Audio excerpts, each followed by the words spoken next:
A lone rider appeared on the horizon as the hot summer sun beat down on Maggie Zimmer's weathered farmhouse in Bandera, Texas. The year was 1873, and despite the endless work and heartbreak, Maggie clung to the land like it was the last piece of herself she had left to give. She paused, wiping sweat from her brow with the back of her hand, watching as the figure drew closer, horse and rider shimmering like a mirage in the heat. Maggie had been alone for nearly a year now. At 26, she was neither young bride nor settled matron, existing in a strange limbo that the townspeople of Bandera didn't quite know what to do with. The drought had taken her crops last summer, and the influenza had taken her parents the winter before. All she had left was this struggling patch of Texas dirt and the whispers that followed her whenever she ventured into town. The rider was close enough now that she could see it was Henry Prescott, the rancher who'd bought the property adjacent to hers last spring. She'd only spoken to him a handful of times, but she'd heard plenty about him from the town gossips. 30 years old, unmarried, and building one of the most promising cattle operations in the county. Some said he was running from something back east. Others said he was just the quiet, determined sort who preferred the company of his herd to most people. Maggie straightened her faded calico dress and tucked a loose strand of chestnut hair behind her ear. She hadn't expected visitors today, especially not Henry Prescott. "Afternoon, Miss Zimmer," he called, tipping his hat as he brought his horse to a stop a respectful distance from where she stood. "Mr. Prescott," she nodded, shielding her eyes from the sun. "What brings you this way?" He dismounted with the easy grace of a man who'd spent most of his life on horseback. "Got word your well was running dry.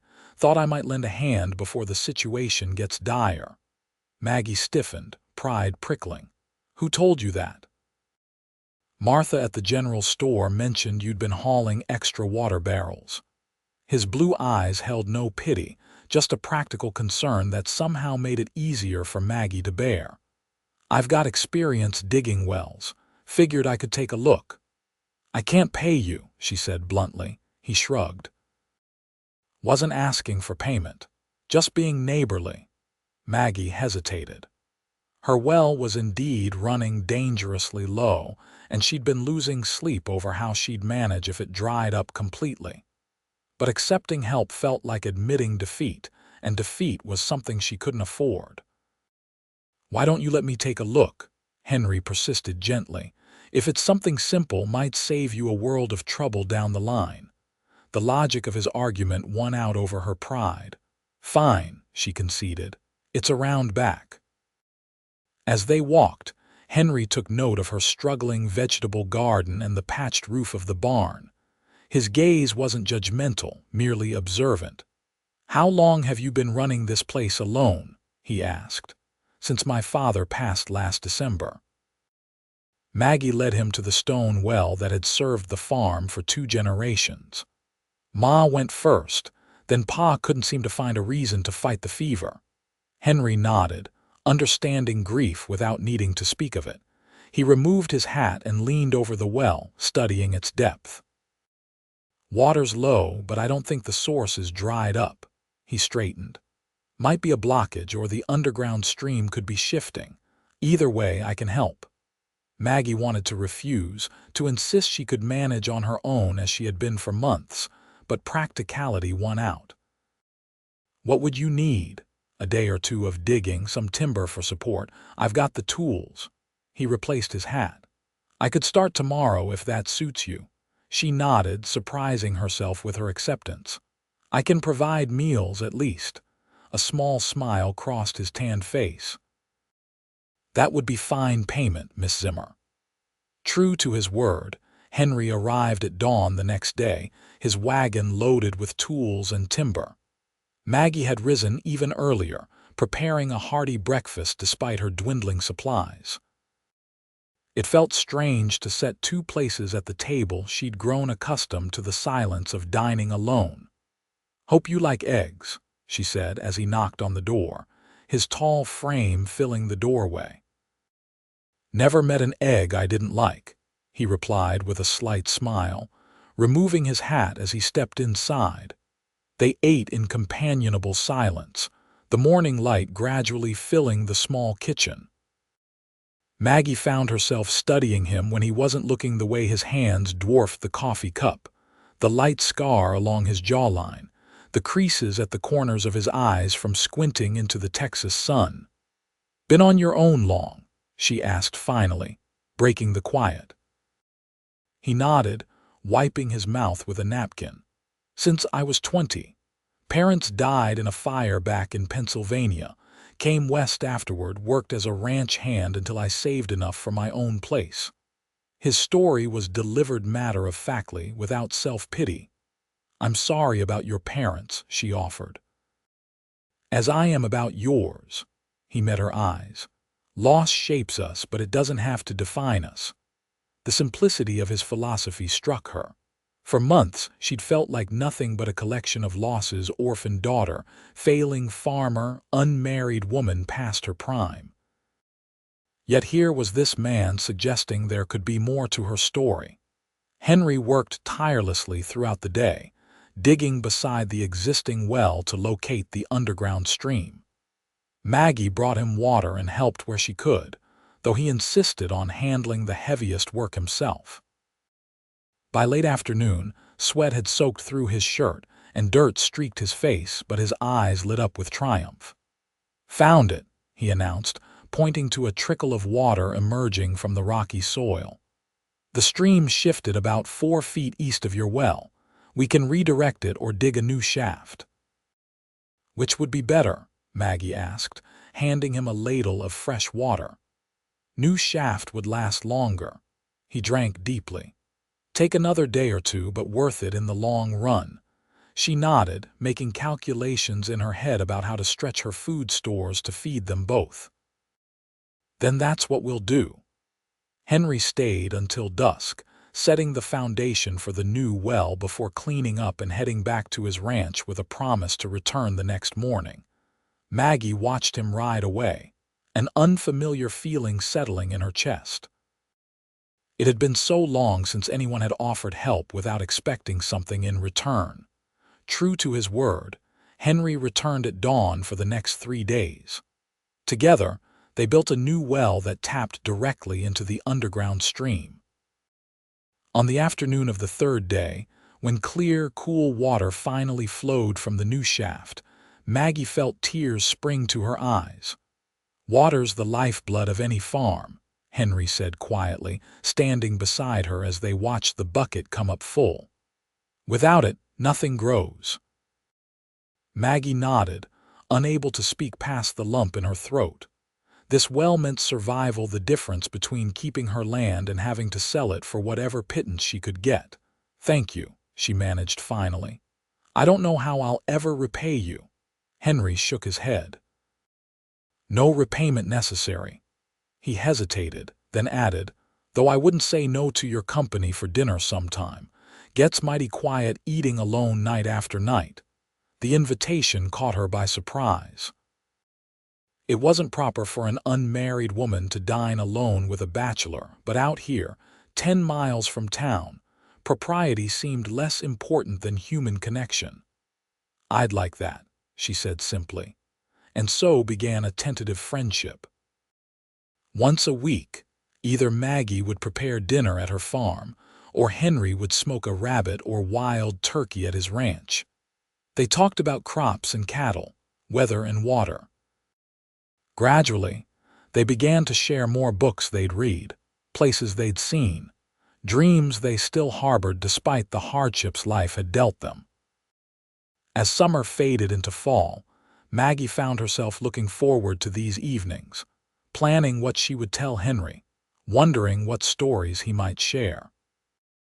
It was during one such dinner in late September, as they sat on her porch watching the sunset paint the sky in fiery hues, that Henry first reached for her hand. "I'm heading into San Antonio tomorrow," he said, his calloused fingers gentle against hers. Need to arrange some cattle sales before winter. Thought you might like to come along, perhaps purchase some supplies." Maggie looked down at their joined hands, then back up at his face. "I'd like that," she replied, her voice soft in the gathering twilight. The trip to San Antonio marked a turning point. Away from the isolation of their farms, walking side by side through the bustling streets, they began to see each other differently. Henry helped Maggie select fabric for new curtains and insisted on buying her a small bottle of lavender perfume. Maggie, in turn, listened attentively as he negotiated cattle prices with the buyers, admiring his quiet confidence and fair-minded approach. They stayed at separate boarding houses, of course, but dined together at a small restaurant where Henry proudly introduced Maggie as "my neighbor, Miss Zimmer," with a warmth that made her cheeks flush. On the journey home, their wagon laden with supplies, Henry spoke of his plans for his ranch, expanding his herd, building a larger house, perhaps planting an orchard. "Would be nice to see something grow that isn't just for profit," he mused. "Apple trees, maybe. Take years to bear fruit, but worth the wait." "I've always wanted a flower garden," Maggie admitted. "Ma used to say it was frivolous to plant something you couldn't eat, but I think beauty feeds the soul as surely as bread feeds the body." Henry smiled. "Then you should plant one come spring. I'll help you clear the ground." His easy inclusion of himself in her future plans didn't escape Maggie's notice, nor did the way her heart quickened at the thought. Winter arrived early that year, bringing bitter cold and sleet that glazed the countryside in treacherous beauty. The harsh weather made travel between their farms difficult, but Henry still made the journey at least twice a week, often bringing a haunch of venison or a sack of coffee as an excuse for his visit. It was during the worst blizzard of January that Maggie awoke to the sound of her barn door banging in the wind. Dressing hastily, she lit a lantern and ventured out into the howling storm, fighting her way across the yard to secure the door before her few remaining livestock could escape. The wind nearly knocked her off her feet as she struggled with the heavy wooden door. Just as she managed to slide the bolt home, a particularly fierce gust extinguished her lantern, plunging her into darkness. Disoriented, she turned toward where she thought the house should be, but the swirling snow obscured everything beyond a few feet. Panic rose in her throat as she realized she might freeze to death mere yards from her own doorstep. She took a tentative step, then another, fighting against the wind that seemed determined to push her in the wrong direction. "Maggie." A voice cut through the storm, followed by the beam of a lantern. "Maggie, where are you?" "Here," she called, her voice thin against the wind's roar. "Henry, I'm here." He appeared like an apparition, materializing from the white void, his large frame hunched against the storm. Without a word, he wrapped an arm around her waist and guided her back toward the house, the lantern held high in his other hand to light their way. Inside, with the door barred against the storm, Maggie shivered uncontrollably as Henry built up the fire. "What were you thinking going out in this?" he demanded, his voice gruff with worry. "The barn door was open. The animals can be replaced. You can't." He turned to face her, his expression fierce. "I rode over to check on you as soon as the storm hit, nearly lost my way twice. When I saw the door standing open and you gone," he broke off, jaw clenched. "You shouldn't have risked it," Maggie said, but her heart swelled at the knowledge that he'd braved the blizzard out of concern for her. Henry ran a hand through his snow-dampened hair. "I could not come." The simple declaration hung between them, weighted with everything unsaid. The blizzard raged for 2 days. Propriety demanded that Henry sleep in the barn, but Maggie insisted he take her parents' old room rather than risk freezing. They passed the time playing cards, reading aloud from her small collection of books, and talking long into the night by the fireplace's glow. On the morning of the third day, when the storm finally abated, leaving the world hushed and transformed beneath a blanket of snow, Henry stood awkwardly in her kitchen, hat in hand. "I should get back, check on my place," he said, though he made no move toward the door. Maggie nodded, feeling a strange emptiness at the thought of him leaving. The past 2 days had created a cocoon of intimacy, a shared world apart from their everyday existence. "Of course, your cattle will need tending." He took a step toward her, then stopped. "Maggie, he paused, searching for words. "These past months getting to know you, they've meant a great deal to me." Her heart quickened. "To me as well, Henry. I'm not a man given to flowery speech," he continued, his eyes steady on hers. "But I believe in speaking plainly about matters of importance, and you, Maggie Zimmer, have become very important to me." Maggie's breath caught in her throat. "Henry, I'm not asking for anything right now," he hastened to add. "Just wanted you to know where I stand. That my intentions are honorable and my feelings sincere." The simplicity of his declaration moved her more than any elaborate profession might have. "Mine too," she whispered. "My feelings, I mean." The smile that broke across his face was like sunrise. Carefully, as if she might bolt, he stepped forward and raised a hand to her cheek. "May I?" he asked softly. At her nod, he lowered his head and kissed her, a gentle, questioning press of lips that deepened when her hands came up to rest on his chest. When they finally parted, his eyes were bright with promise. "I'll be back tomorrow," he said, his voice husky. "Weather permitting," Maggie smiled. "I'll be waiting." As winter gradually released its grip on the land, Henry's visits became more frequent and their future plans more intertwined. By the first thaw in late February, he was helping Maggie repair her chicken coop, discussing which crops she should plant come spring, and speaking of "we" instead of "you" or "I." It was during a mild spell in early March, as they sat side by side on her porch swing watching the sunset, that Henry formally proposed. No grand gestures or flowery speeches, just a simple question asked from the heart. "Maggie, would you do me the honor of becoming my wife?" She turned to face him, joy bubbling up within her. "Yes," she said, the single syllable carrying all the certainty in her heart. "Yes, I will." Henry's face lit up with such happiness that Maggie felt her own smile widen in response.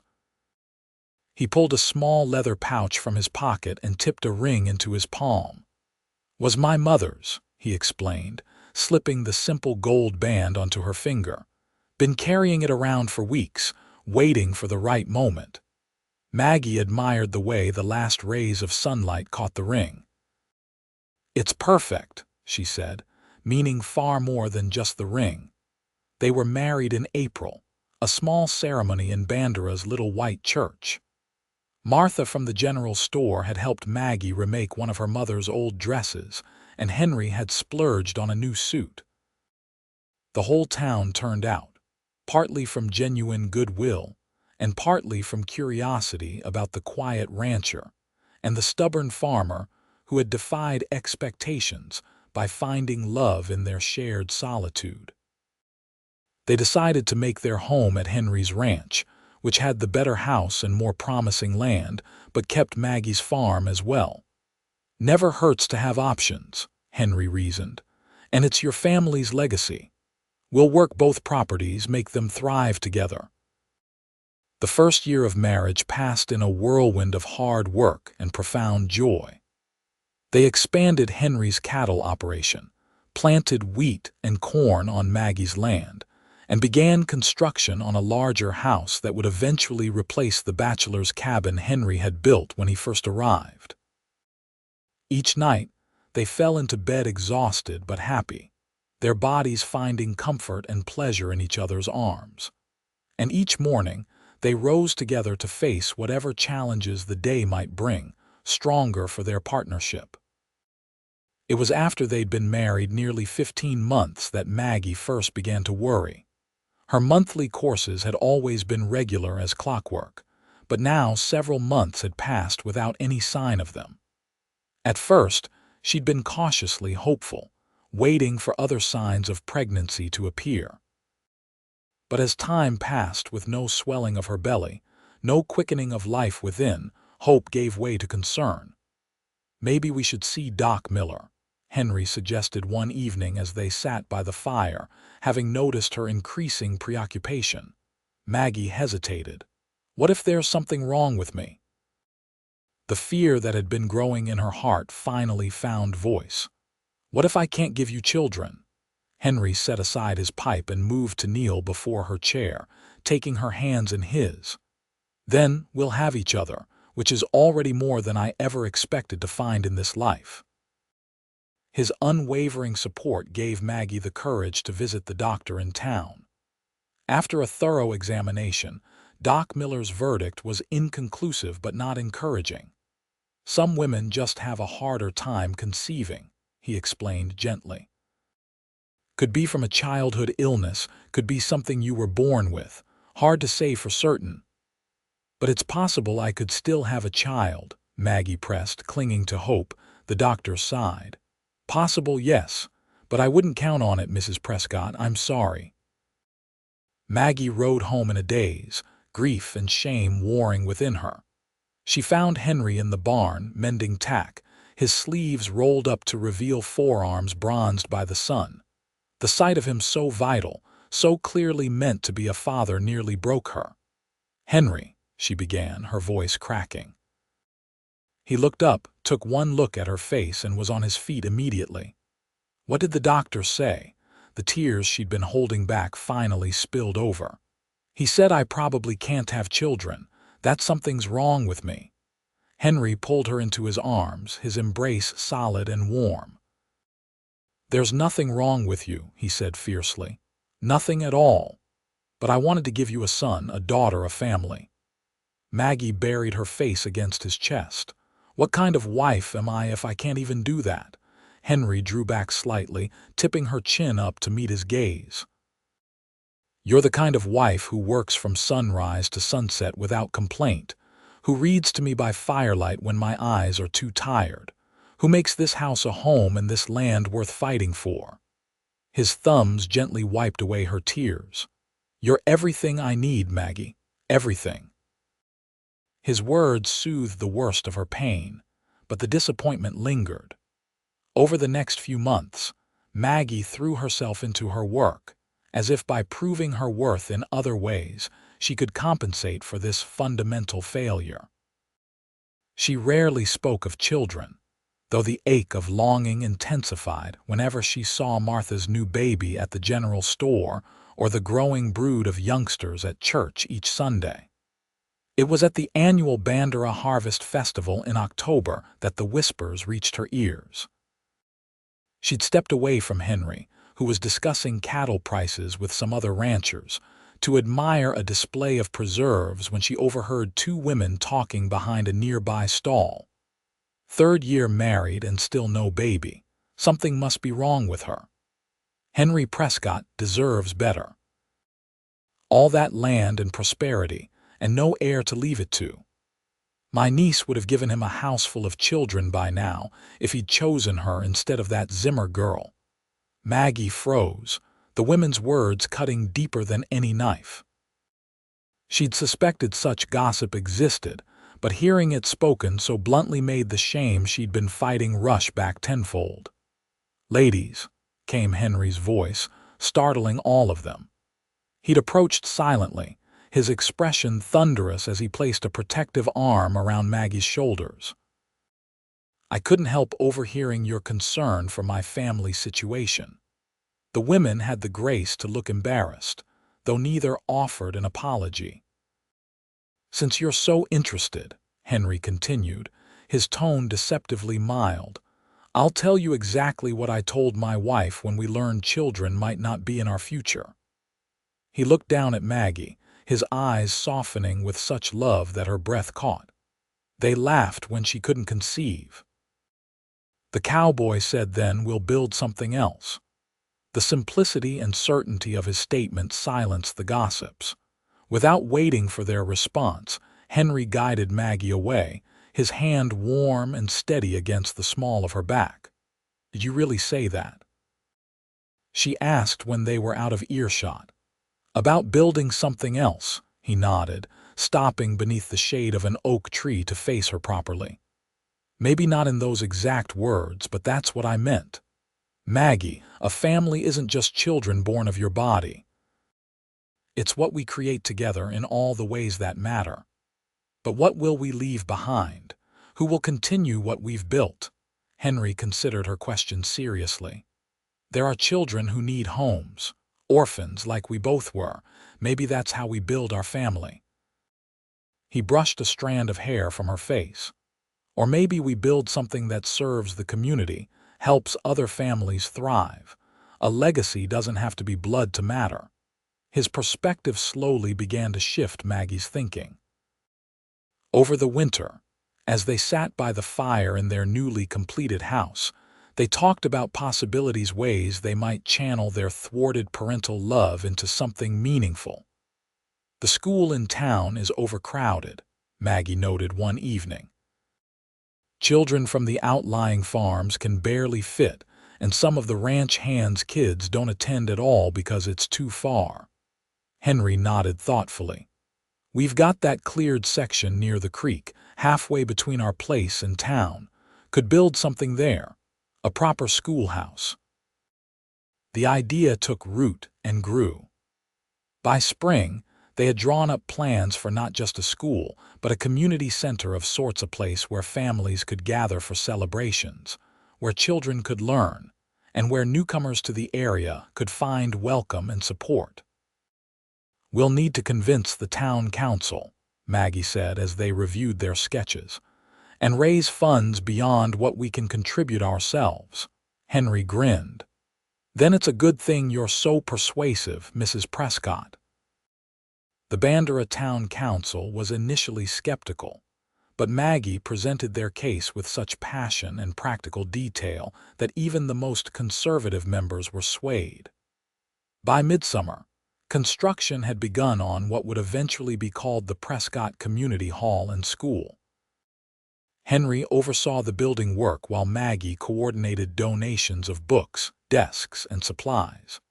Together, they invested not just money but time and physical labor, Henry raising the frame alongside hired carpenters, Maggie painting walls and sewing curtains. As word spread about their project, others in the community began to contribute. The blacksmith crafted hinges and latches for the doors. The miller donated lumber. Ranch wives organized a quilting bee to create blankets for the small dormitory area, where children from the farthest farms could stay during bad weather. "Look at what we've started," Henry murmured to Maggie one evening as they stood surveying the nearly completed building. "This will serve generations of children." Maggie leaned against his shoulder, her heart full. "Our family will be bigger than we ever imagined." The Prescott School opened that September with 28 pupils and a young, enthusiastic teacher from back east. Maggie found herself spending more and more time there, first helping the new teacher settle in, then gradually taking on a more formal role, teaching the younger children reading and arithmetic, while Miss Thompson handled the older students. "You found your calling," Henry observed one evening as Maggie recounted a breakthrough with a shy 7-year-old who had finally mastered his letters. "I've never seen you so animated." Maggie smiled, realizing he was right. "I never thought of teaching as a possibility. My pa always said a woman's place was in the home, raising her own children." "Your father was a good man but limited in his thinking," Henry replied, pouring them each a cup of coffee. "You're building a home for many children in your own way." As the school flourished, so did Henry and Maggie's reputation in the county. The whispers about her barrenness faded, replaced by admiration for what the couple had created. When the Prescotts hosted a Christmas gathering at the community hall that first year, with every family in the district invited. The building overflowed with goodwill and gratitude. It was during this celebration, as Henry and Maggie stood greeting their guests, that Martha from the general store approached them, a nervous-looking young woman in tow. "Henry, Maggie, this is my niece Clara," Martha said. "She's come from Dallas and, well, she's in a difficult situation." Maggie took in the girl's appearance no more than 19, with haunted eyes and a slight but unmistakable swelling beneath her loose dress. "Clara's husband was killed in a factory accident," Martha continued quietly. "She has nowhere to go in her condition." She trailed off, looking meaningfully at Clara's midsection. "You poor dear," Maggie said, taking the girl's cold hands in hers. "You must be frightened." Clara nodded, tears filling her eyes. "My parents won't have me back. They say I've brought shame on the family. The baby is due in March, and I don't know what I'll do." Henry and Maggie exchanged a glance, a world of understanding passing between them in an instant. "Why don't you come stay with us until the baby arrives?" Maggie suggested. "We've plenty of room, and I could use the company while Henry's busy with the spring calving." Clara looked up in disbelief.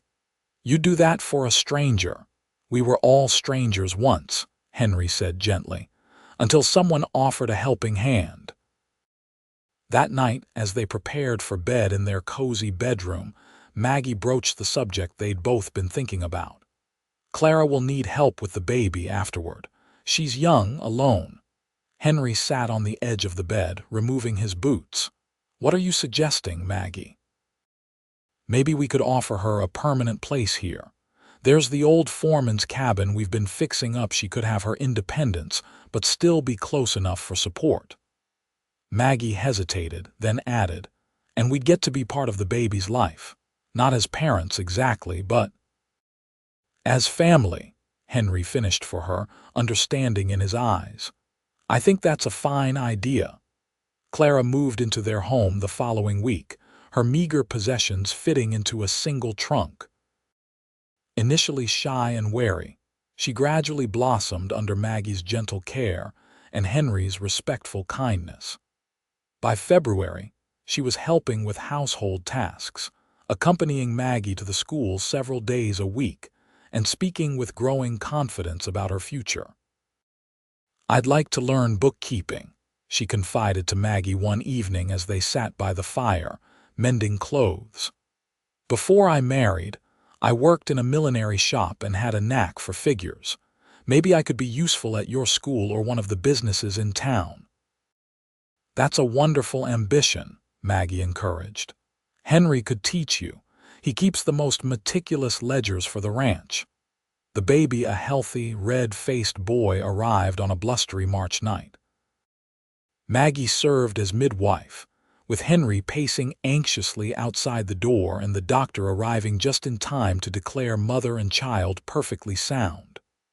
"I'm calling him William, after my husband," Clara announced, cradling her son with a mixture of awe and determination. "But he'll be known as Will, to make his own way." In the days that followed, Maggie found herself drawn to the infant in a way that both fulfilled and reopened old longings. She loved watching his tiny fingers curl around hers, feeling his warm weight when Clara allowed her to hold him, even changing his cloths and soothing his cries. Henry, too, was captivated by the baby. His large hands proved surprisingly gentle as he cradled Will, and his deep voice seemed to have a calming effect when he spoke to the fussing infant. "He likes you," Clara observed one evening, as Henry walked the floor with Will while she ate the dinner Maggie had prepared. "Some men are naturals with babies."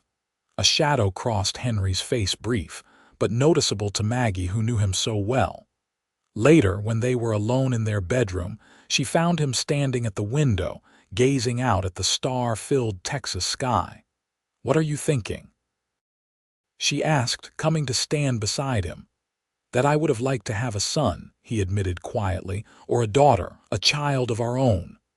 The honesty of his words brought tears to Maggie's eyes. "I know," she whispered.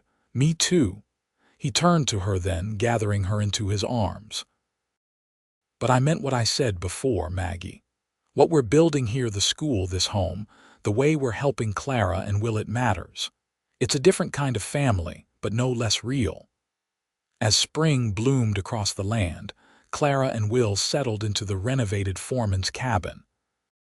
Clara began helping at the school 3 mornings a week, bringing Will with her, and Henry started teaching her bookkeeping in the evenings. The arrangement evolved naturally, with the young mother maintaining her independence while becoming an integral part of the Prescott's extended household. Word of their unconventional family spread, and gradually others in need found their way to the Prescott ranch. First came Daniel, a 14-year-old orphan who'd been working as a stable boy in San Antonio until the owner died. Henry hired him to help with the horses, and Maggie ensured he attended school regularly. Next was the Wilkins family, a young couple with twin daughters who had lost their farm to drought farther west. John Wilkins proved to be an excellent cattleman, and his wife Sarah had a talent for gardening that transformed the Prescott's yard into a paradise of vegetables and flowers. "We're building a community," Maggie realized aloud one Sunday afternoon as they hosted a dinner for their growing extended family. The long table on the porch was crowded with dishes and smiling faces. Clara and Will, now a toddler with Henry's gift for charming everyone he met. Daniel, shooting up in height and confidence. The Wilkins family with their identical twin girls, and 2 new teachers from the school. Henry squeezed her hand beneath the table. "Better than we could have imagined, isn't it?" 5 years after their marriage, Henry and Maggie's family had grown to include a dozen permanent residents spread across the property in various cabins and houses, plus the ever-expanding school community. Their cattle operation was the most successful in the county, and the Prescott School had earned a reputation for excellence that drew families from miles around. It was during the 5th anniversary celebration of the school's opening, a festive affair with music, dancing, and enough food to feed half the county, that Martha from the general store approached Maggie with a troubled expression. "Got a situation you might want to know about," she said quietly, drawing Maggie aside. "Sheriff brought in a woman last night, found her collapsed on the road from San Antonio with 2 little ones in tow.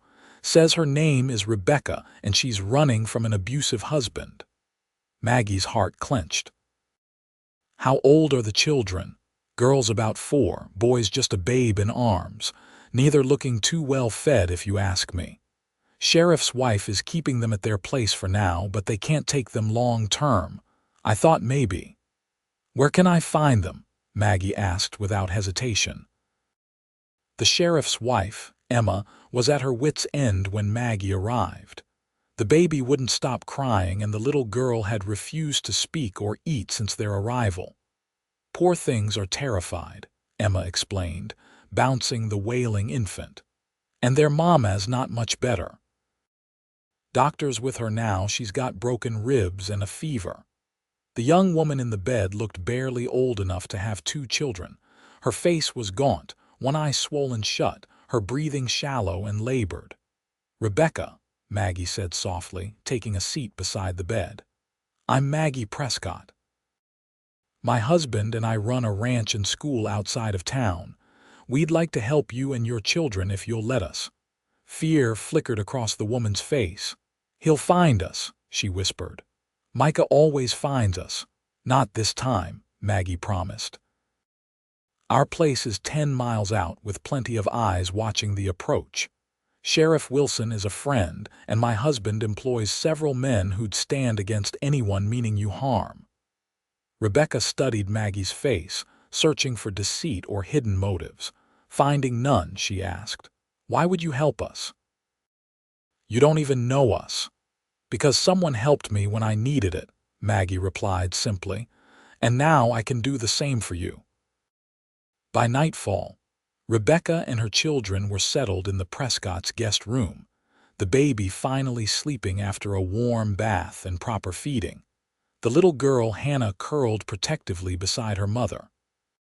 Henry had taken the news of their newest guests in stride, immediately ordering additional patrols of the property and sending word to the sheriff to alert them if anyone matching Micah's description arrived in Bandera. "We'll need to find them a more permanent situation once Rebecca's healed," Maggie said that night as she and Henry prepared for bed. "Perhaps the old Davis place. It's small but sound." Henry nodded thoughtfully. "Davis has been wanting to sell for a year now. I could make him an offer." He paused, then added, "Though we're going to run out of housing if we keep expanding our family at this rate." Maggie looked up sharply, catching the teasing glint in his eye. "You're not complaining, are you, Mr. Prescott?" He pulled her close, pressing a kiss to her forehead. "Not for a second, Mrs. Prescott. Just thinking we might need to consider a more organized approach, something more formal than taking in strays as they appear on our doorstep." "What do you mean?" "I mean," Henry said, his expression growing serious, "that there's clearly a need for what we're providing. A safe haven, a fresh start. Maybe we should establish something official, a foundation of sorts with proper funding and structure." The idea took root over the following months as Rebecca recovered and began working at the school, proving to have a natural gift for teaching music. Hannah emerged from her shell, becoming fast friends with the Wilkins twins, while baby Thomas thrived under the collective care of the Prescott Ranch's extended family. As for Micah, he did eventually track his wife to Bandera, arriving drunk and belligerent at the sheriff's office 6 weeks after Rebecca's escape. Sheriff Wilson, forewarned, promptly arrested him on outstanding warrants from San Antonio. When he was released 3 months later, he found himself faced with Henry Prescott and 4 of his ranch hands, all armed and exceedingly clear about what would happen if he ever approached Rebecca or the children again. Micah, displaying a rare moment of wisdom, boarded the next stagecoach out of town and was never seen in Texas again. With Rebecca and her children safely settled, Henry and Maggie turned their attention to formalizing what had organically developed on their property. They traveled to San Antonio to consult with a lawyer, drawing up papers to establish the Prescott Foundation, a charitable organization dedicated to providing education, housing, and vocational training to those in need, with a special focus on women and children seeking refuge from difficult circumstances. "We'll need trustees," the lawyer advised, "respected community members who can help oversee the foundation's activities and ensure its continuity." "Martha from the general store," Maggie suggested immediately. "She's got a good heart and sharp business sense." "Sheriff Wilson," Henry added. "And perhaps Reverend Thomas. Having the church's support would help with acceptance in the wider community." By the time they celebrated their 7th wedding anniversary, the Prescott Foundation was officially established, with a board of trustees, a modest endowment from their cattle profits, and a clear mission. The old Davis place had been renovated into a dormitory-style residence for women and children in transition, while a new workshop building provided space for vocational training in everything from carpentry to cooking. "Look at what we've built," Henry said on their anniversary evening as they stood on their porch watching the sunset paint the sky in brilliant orange and gold. The lights of the various buildings on their property twinkled like earthbound stars, each representing lives being transformed. "It's more than I ever dreamed possible," Maggie admitted, leaning into his embrace. "When I was struggling alone on my parents' farm, just trying to survive day to day, I never imagined this." Henry's arms tightened around her. "Remember what Doc Miller told you all those years ago. That you probably couldn't have children, Maggie nodded, the old pain a distant echo now. He was right, as it turned out. No, Henry said firmly. He was wrong. Look around you, Maggie. We may not have children of our body, but we've created a family larger and more diverse than most people can claim. Every person who finds refuge here, who learns at our school, who rebuilds their life with our help, they're all part of what we've built together. Tears pricked at Maggie's eyes. You're right, she whispered. They said I couldn't conceive, but we conceived something far greater than ourselves. As the years passed, the Prescott Foundation grew in both scope and reputation. By their 10th anniversary, they had expanded to include a proper medical clinic, staffed by a young doctor and his nurse wife who had been drawn to the community's innovative approach. The school had doubled in size, with specialized classes in agricultural techniques, business management, and domestic arts alongside traditional academic subjects. Clara, now the Foundation's capable administrator, had married Daniel, who had grown from the orphan stable boy into a respected horse trainer. Will, at 8, was the undisputed ringleader of the growing brood of children who called the Prescott Ranch home in one capacity or another.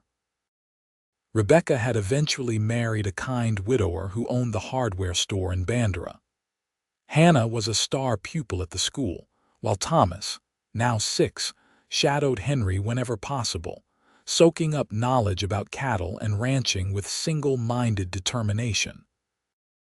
The Wilkins twins, approaching womanhood at 16, helped teach the youngest children at the school and had ambitious plans to attend a teacher's college in Austin.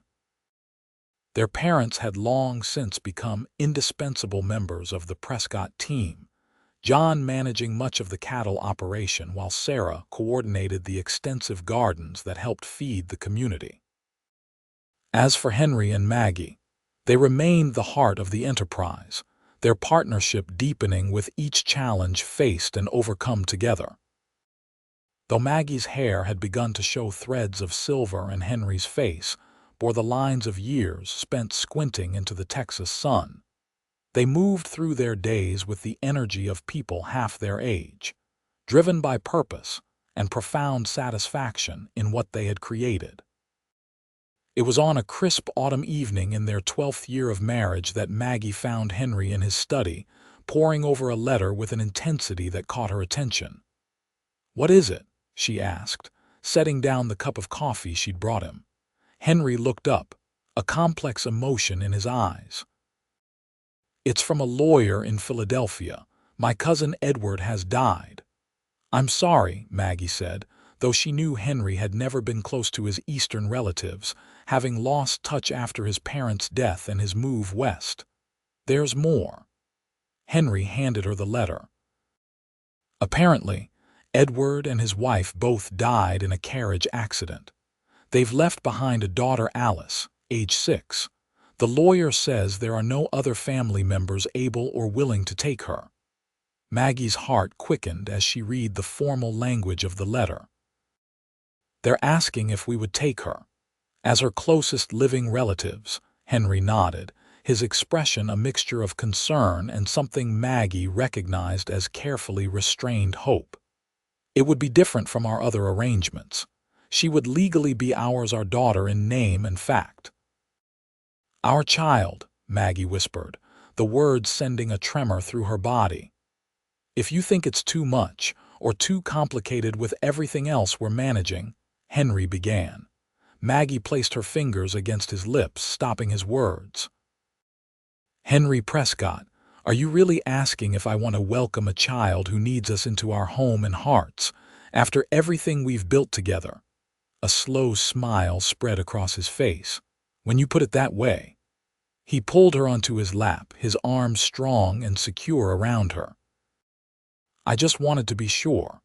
This would be different, a commitment not just to provide shelter and education, but to be parents in every sense."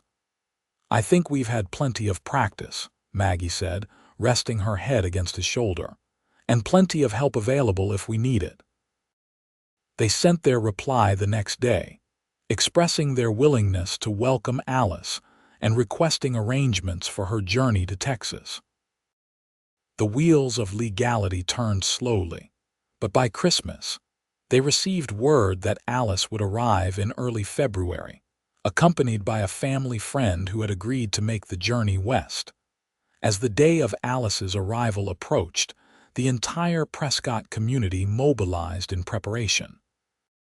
The room next to Henry and Maggie's was transformed from a simple guest chamber into a proper bedroom for a young girl, with Clara and the other women contributing handmade quilts, curtains, and dolls.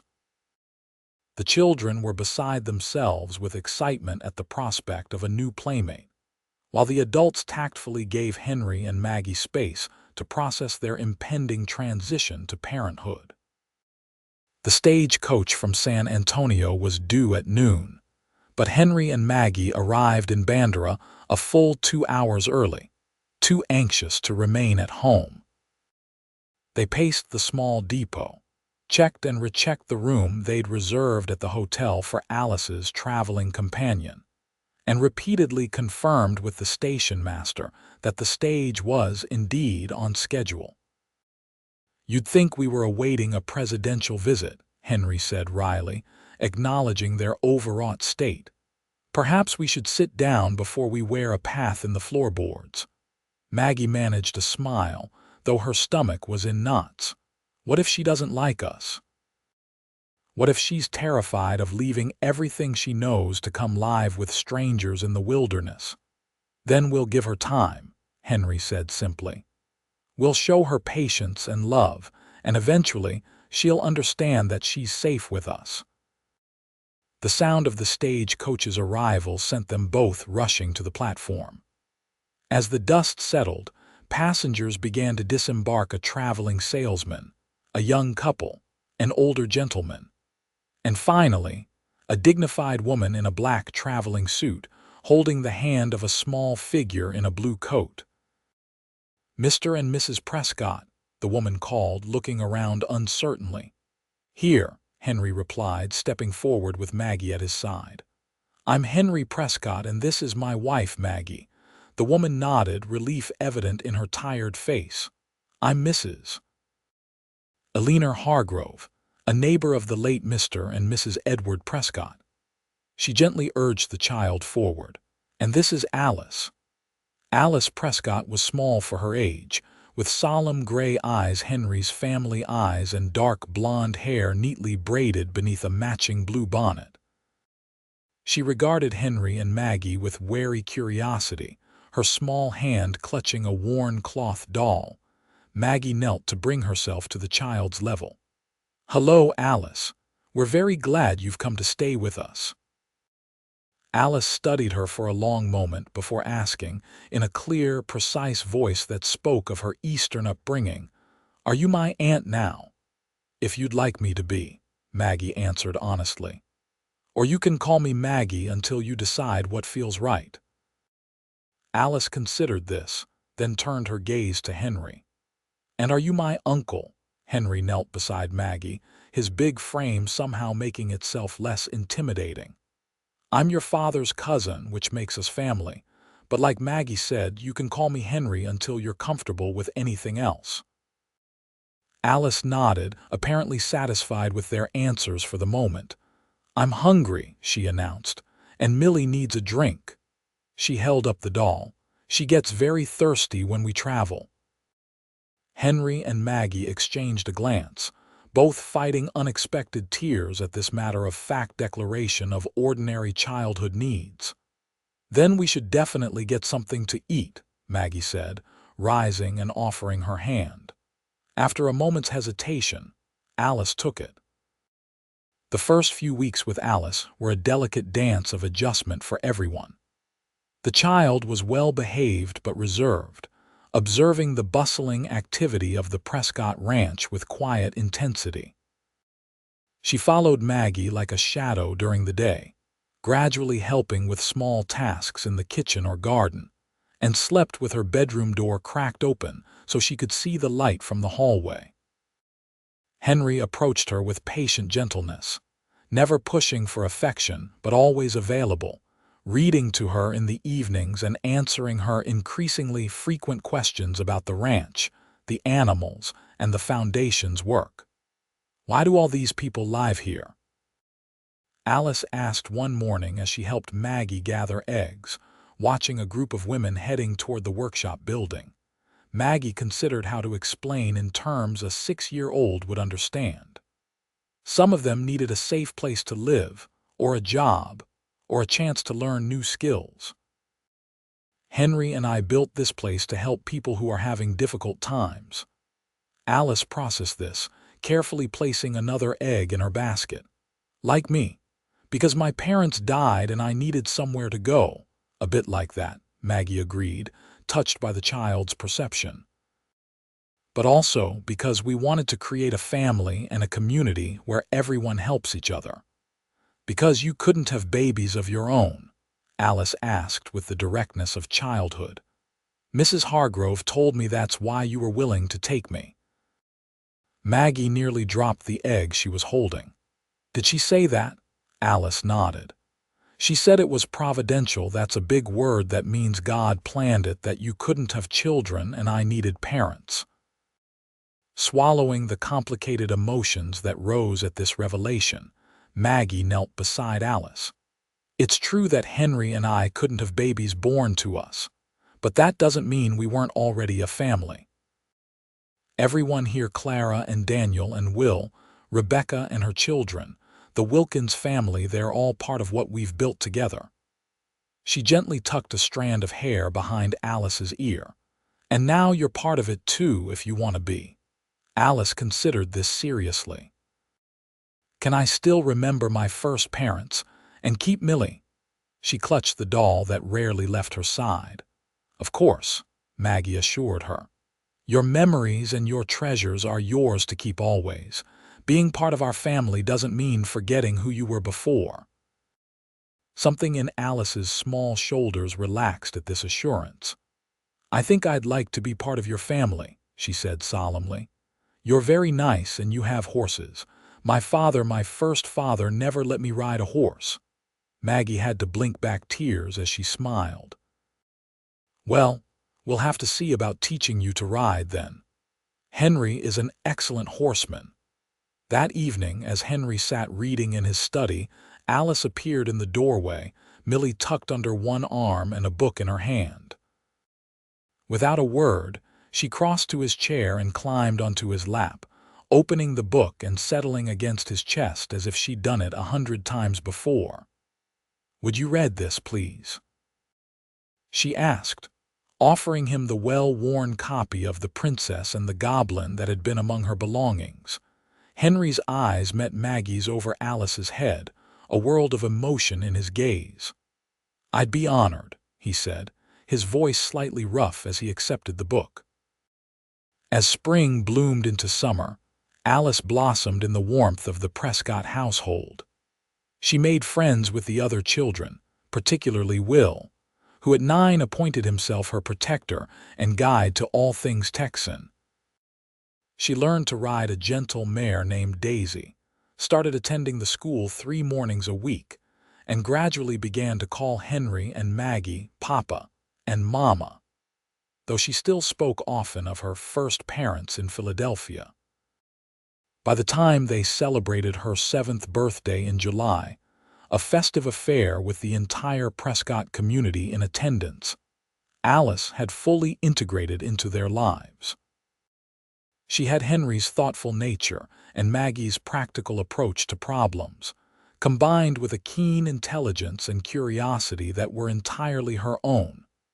"She's thriving," Martha observed as they watched Alice playing a spirited game of tag with the other children. "Who would have thought that little eastern hothouse flower would take so well to life on a Texas ranch?" Maggie smiled, acknowledging the transformation in the once solemn child. "Children are remarkably resilient when they feel secure, and Alice knows she's loved here." "By more than just you and Henry," Martha noted. "That child has the entire Prescott community wrapped around her little finger." It was true. From Daniel, who was teaching her to carve small animals from wood, to Clara, who brushed and braided her hair each morning, to the Wilkins twins, who included her in their theatrical productions, everyone had embraced Alice as a cherished addition to their extended family. As for Henry and Maggie, parenthood had added a new dimension to their already strong partnership. They discovered the unique challenges and profound joys of raising a child together, the sleepless nights when Alice had nightmares about her parents' deaths, the proud moments when she mastered a new skill, the everyday miracles of watching her grow and change under their care. One evening in late August, as they sat on their porch watching the sunset while Alice chased fireflies in the yard with Will and the other children, Henry reached for Maggie's hand. "Happy?" he asked simply. Maggie squeezed his fingers, her gaze taking in the scene before them, not just Alice, but the entire community they had built together over the past 12 years. The school with its lights still burning as adult students attended evening classes. The workshop where women were learning trades that would support their independence. The clinic where the young doctor was treating a ranch hand's sprained wrist. The dormitory where 3 new families had found refuge just that month. "Beyond happy," she replied. "Grateful. Amazed." She turned to look at her husband, the man who had come into her life when she was at her lowest and helped her build something greater than either of them could have imagined alone. "Do you remember what you said to those gossiping women at the Harvest Festival about building something else?" Henry smiled, the lines at the corners of his eyes deepening. "I meant every word. And look what we've built, Maggie, not just a family but a legacy that will continue long after we're gone." Alice ran up to them then, her cheeks flushed with exertion and happiness, fireflies glowing in the jar she clutched. "Look what I caught. Will says we can watch them light up and then let them go before bed." "That sounds like a fine plan," Henry said, lifting her onto his lap despite her growing size. "What do you think, Mama?" "I think," Maggie said, looking from her husband to her daughter to the thriving community spread before them, "that we've caught something even more magical than fireflies. We've caught a dream and made it real." As the stars emerged in the velvet Texas sky, the Prescotts sat together on their porch, a family forged not by blood but by choice, surrounded by the something else they had built when life's limitations had tried to define them. It was more than enough. It was everything.